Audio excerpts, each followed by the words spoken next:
It's not the party activists who are working hardest in Wirral South, but the postman, delivering the one free mailing every candidate gets, and many more, for which the two main parties are quite happy to pay.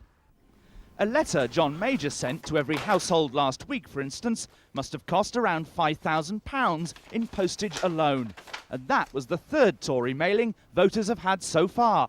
I mean, we've been getting a lot of literature and phone calls in this campaign. Yeah, I'd like. I hope we're not paying for them. I mean, I hope this actually comes out of party funds. I hope. What do all the postmen think about all this political stuff there? I don't mind really. We're getting paid enough for it, so. You get paid extra? We are, yeah, at the moment. Direct mail and other modern techniques like telephone canvassing have joined more traditional by-election expenses such as posters.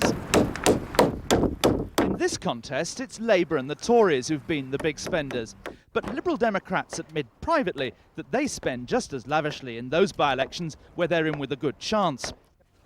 The former Conservative MP Rob Hayward had the experience of losing an intensely fought by-election 4 years ago. Thank you very much. Do you think it's true that in most of the big by-elections parties spend more than legally they should? I couldn't say that for certain, but I think on occasions it's certainly honoured in its breach rather than its observance. But certainly my impression looking at by-election campaigns where I've not been the candidate is that there's been some pretty substantial expenses undertaken. How much of that is identified in what form, it's not for me to judge. Do you think the parties do go over the limit a lot on their by-election spending? They're trying to buy elections? I'd be amazed if they weren't. Since 1989, by-election candidates have legally been allowed to spend about 4 times as much as at general elections. The limit in Wirral South is just over £31,000. By law, that covers any spending in respect of the conduct or management of the election. The big parties get round the limits by saying certain major items don't count. But if they're wrong, it's an imprisonable offence. So how much can they spend? The barrister Rory Mates edits Schofield's election law, which is regularly consulted by anybody involved in the business. He believes spending limits are vital. There are those who think that there should be a free market in elections, that effectively all controls should be removed, and candidates should be able to spend whatever they like trying to get elected. But I think there are also a large body of opinion that thinks it's important to maintain a level playing field, that one shouldn't be able to buy oneself into office. And if you hold that view, then of course the proper control of election expenses is crucial. Newsnight has spoken to candidates and organisers from all 3 main parties who've been involved in recent by-elections, and they've explained to us in some detail how they managed to get round the expenses limits and spend 2 or 3 times as much as they should. In some cases, a lot more. One Conservative candidate told me that at the start of his campaign he tried to insist that the party should stick within the limits, whereupon he says his colleagues looked upon him with incredulity. In that case, they told him, "You'll lose." So it was agreed that the Tories in that campaign would exceed the limits. And he lost anyway. Peter Chegwin belonged to a legendary squad of Liberal agents from the early 80s who were notorious for their by-election tactics. He's well versed in the art of writing campaign expenses and making small limits stretch a long way. I can think of by-elections where the Conservatives, certainly if they put every item of expenditure down, were way over the limit. I can think of other by-elections where the same applies with Labour, and yes, with the Liberal Democrats as well.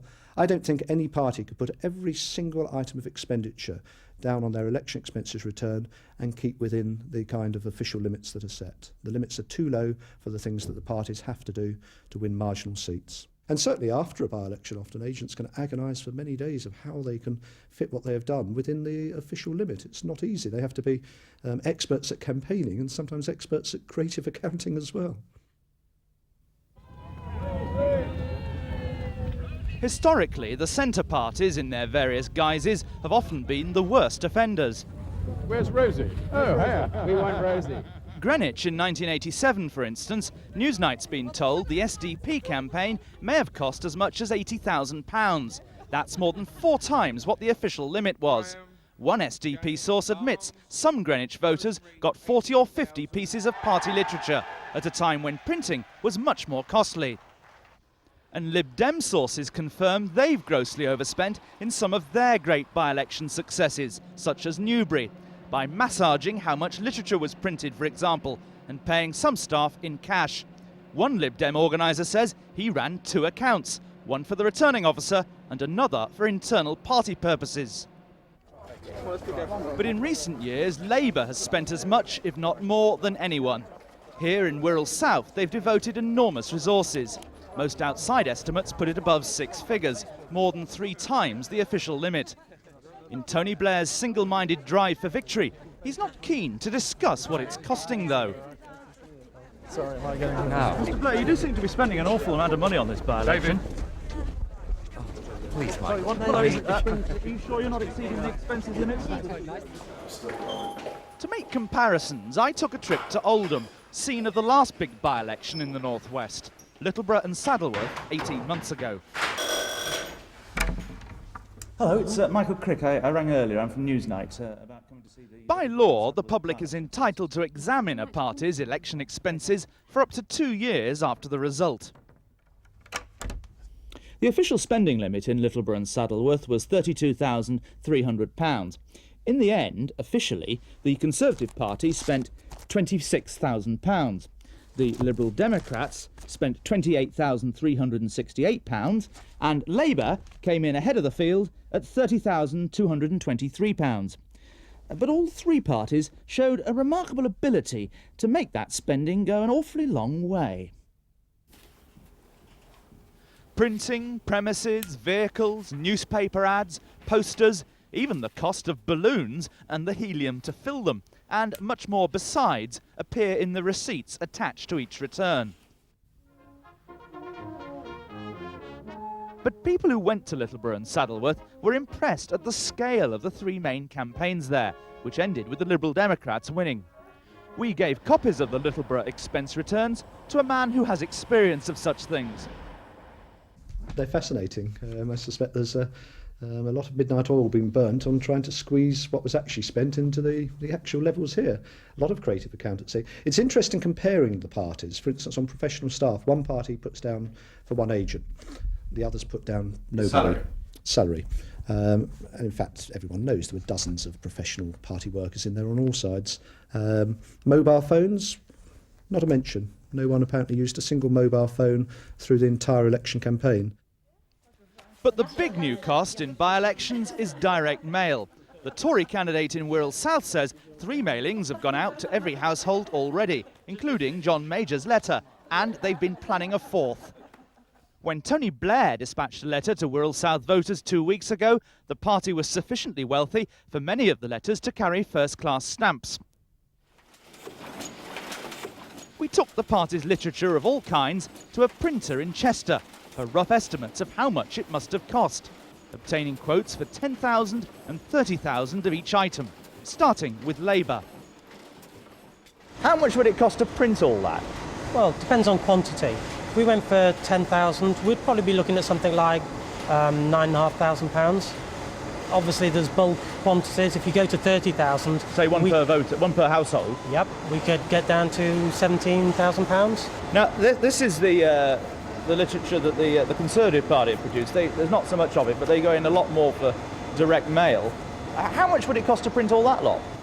10,000 quantity, probably £7,500. And on the 30,000 quantity, we'd probably be about £12,500. Then there's telephone canvassing, a cost it's almost impossible to quantify, since party sources say local calls are supplemented by organised phoning from all over the country. Add to that office costs. Labour has committee rooms in each of the 5 wards, plus a large headquarters in this old supermarket, where we counted 21 computer screens. But some of the biggest costs are staff. Both Labour and the Tories say they have a dozen professionals in Wirral South, though in Labour's case it certainly looks like more. The parties clearly don't think, though, that such staff should count as expenses, but others disagree. If they are full-time party staff and they've all taken a month's holiday to come and take part in the election as volunteers, then clearly there's no difficulty. But in my view, if they are full-time paid party staff, and they then come to a constituency, let's say for a by-election, in order to support and take part in the campaign to elect their particular candidate, then in my view that comes within the meaning of an election expense within the legislation and should be declared. Wirral hotels are doing brisk by-election business. One Labour official says their personal bill alone at this establishment will reach £2,000. And since the 16th of January, the Conservatives have had a block booking of 18 rooms at the equally expensive Thornton Hall. The cheapest room rate here is £73 a night. Do the sums, and it means that at the end of it all, the party should be presented with a bill of more than £56,000. Now, the Conservatives probably managed to negotiate a discount, but then add in other things like meals and telephone calls, and it means that this hotel alone would take up a hefty share, if not all, of the expense limit that the party's allowed to spend on this by-election. Let this go down first. Last week, the Tory chairman and his candidate spent several £100s more by unveiling yet another poster on yet another advertising lorry. But Dr Mulwiney seemed rather coy about the financial implications. Dr Mulwiney, is the cost of that included in your by-election expenses? Michael, it's a very important message. No, but is the cost of it included in your expenses? It's a very important message from the centre to all of the people of Wirral South, and indeed, hopefully, through you to the people of the country. But is the cost of the van included in your expenses, by-election expenses? Because your opponents are accusing you of buying this election. You have an obligation to report the people of the industry. Is that true that you're buying this election with direct mail and telephone canvassing and posters? Rather than having far You know better than that, Michael. You're not buying it. That morning, the Tory candidate was joined by no fewer than 3 cabinet ministers, a Scotsman, an Englishman and an Irishman, who'd flown up by plane at yet more cost, though the Tories insist ministerial fares, hotels and advertising vans are all really part of national campaigns and so don't count towards by-election expenses. Last week's visitors also included Labour's Jack Straw. Who pays your rail fare on these occasions? Who pays my rail fare Yeah. on these occasions? It's either paid by the party, or if it's a party matter, Yeah. or if it's related to a constituency matter, because it's also on my line of route to my constituency, then it's paid for by the constituency, but it varies. But today would be by the party, would it? Today will be by the party. Because it must be expensive bringing you and all your shadow ministers up here for these by-elections. It's fairly expensive, but there we are. Mr Straw, who hopes to oversee election law as Home Secretary soon, shares the Tory view that the fares of visiting politicians aren't part of expenses, but experts would challenge that. If a political party is spending money on transporting people to come to a particular constituency, Ministers, for instance, or shadow ministers. Indeed, then that is an expense that is directly connected with the campaign to elect a particular candidate, and in my view is declarable as an electoral expense. Have you had a lot of leaflets, or has anyone We've had an awful lot of leaflets, an awful lot of letters. We brought Peter Chegwin up to the Wirral to give his professional estimate of how much the campaigns are really costing. Simply adding up the very minimum forked out on major items such as literature, posters, staff, hotels, phones and postage easily puts the big 2 over the official limits. I think the 2 main contenders, Labour and Conservative, £100,000 or more, quite possibly an awful lot more. What about the Liberal Democrats? They're spending an awful lot less. Isn't that a sign perhaps that they're not taking it quite so seriously? In this constituency, maybe, yes. The Lib Dems have used only a handful of professionals in this by-election, compared, for instance, with 30 salaried staff that party sources say they had in their Newbury triumph. I never fight any election except at full pelt. So you don't seem to have devoted the same resources here, though, that you did to places like Christchurch and Eastleigh. It's a matter of dark secrets, how people devote their resources and where and in what ways. After the Wirral South result is declared in the early hours of Friday morning, the party agents each have 5 weeks in which to draw up their by-election expenses and submit them to the returning officer. And judging by past experience, that could involve feverish, anguished consultations with their professional advisors. At the beginning of April, those expenses will become publicly available, and they should make extremely interesting reading. But nobody believes any of the major parties would ever complain for fear of rocking the boat. And should anybody else lodge an objection about Wirral South, any police inquiry would simply be overtaken by the general election. Thank you. All the best. At that election, some marginal seats will be fought with almost the same intensity as this contest.